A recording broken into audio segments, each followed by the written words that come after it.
Thank you so much, everyone, for coming in.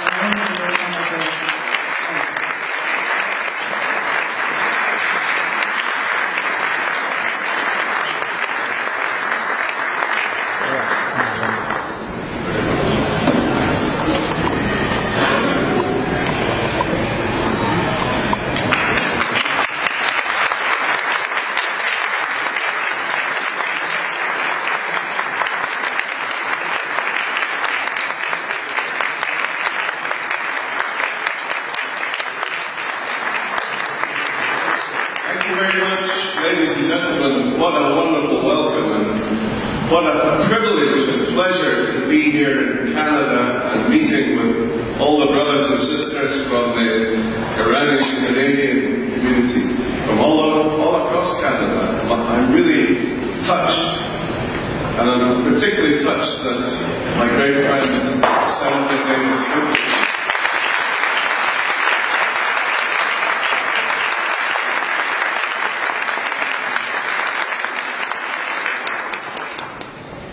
As you've heard, I've spent 15 years of my life at the European Parliament. I retired 2 years ago.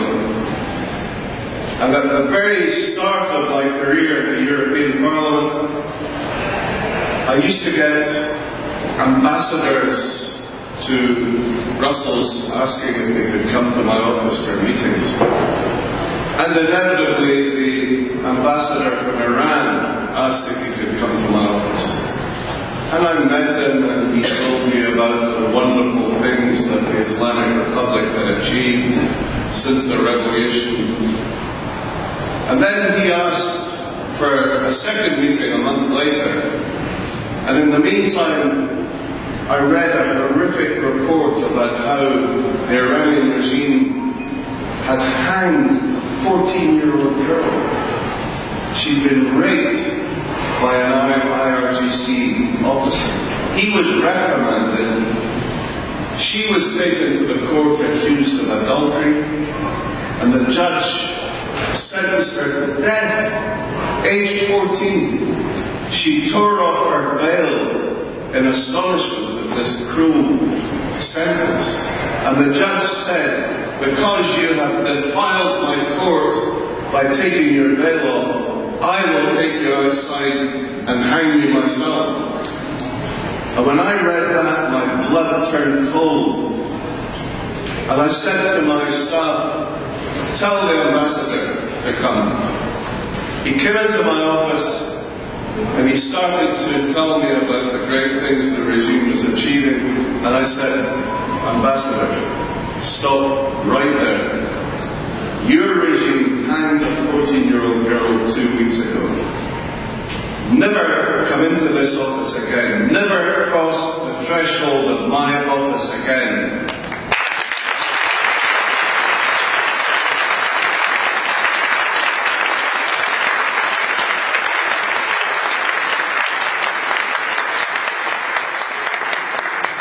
I said, I can tell you now that I will devote the rest of my political career and the rest of my life to ensure we bring down your evil regime.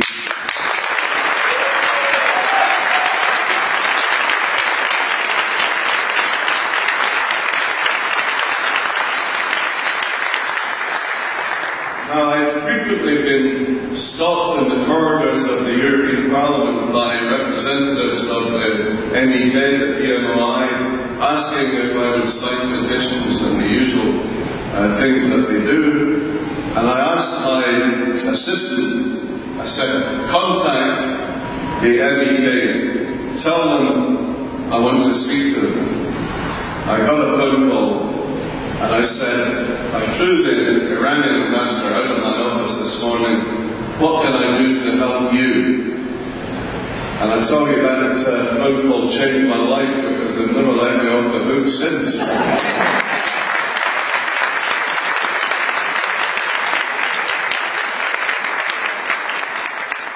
But while we're reminiscing now, remember another occasion when the foreign minister from Iran, Manasher Mataki, do you remember him? Yes. He had been kicked out of Turkey, where he was the Iranian ambassador, because they stopped an official diplomatic car from his embassy in Ankara trying to cross the border from Turkey back into Iran. And the border guards, the Turkish border guards, could hear banging in the trunk. And they said, hang on, stop, open the trunk.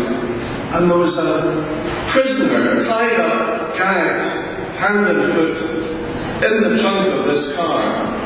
And when they took his gag off and untied him, he said, I'm from the MEP, I'm from the PMOI, they are capturing us on the streets of cities and towns in Istanbul and Ankara, and we're held in a dungeon underneath the Iranian embassy in Ankara and tortured, and then they take us back in the trunk of the car to Iran to be executed.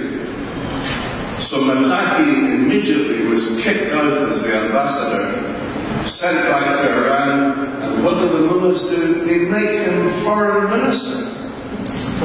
And then some stupid people in our parliament decided it would be a good idea to invite Mataki to come and speak to the Foreign Affairs Committee in the European Parliament. So I got some of my colleagues together and I said, okay, let's arrange a little welcome for this foreign minister. And we stood outside the meeting room the day he was coming. I had a picture of the girl that had been killed in the uprising. You remember Neda?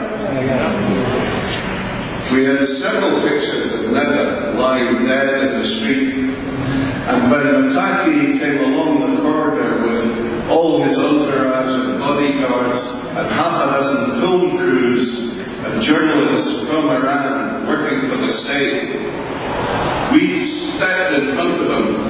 And I went up to him and held up a picture of Neda, and I said, you are not welcome in this parliament, you are a murderer.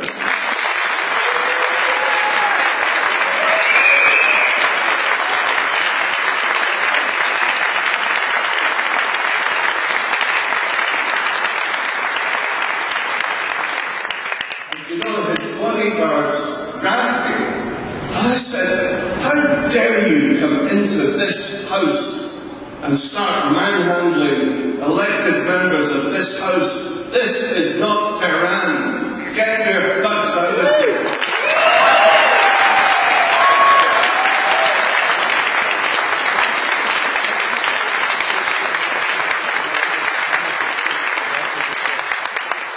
I can tell you there was a lot of stuff on the European news that night on European television, so we had a few exciting times like that. But seriously, why do we always in the West seem to get it wrong in our dealings with the Iranian regime?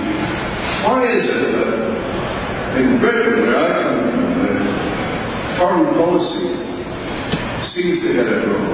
The State Department in America seems to get it wrong. We always seem to get it wrong. I have to say, only in Canada, where you got it right, where you severed relations with Iran, where you pulled out of the country altogether, where even in June 2013, you had a unanimous resolution condemning the horrific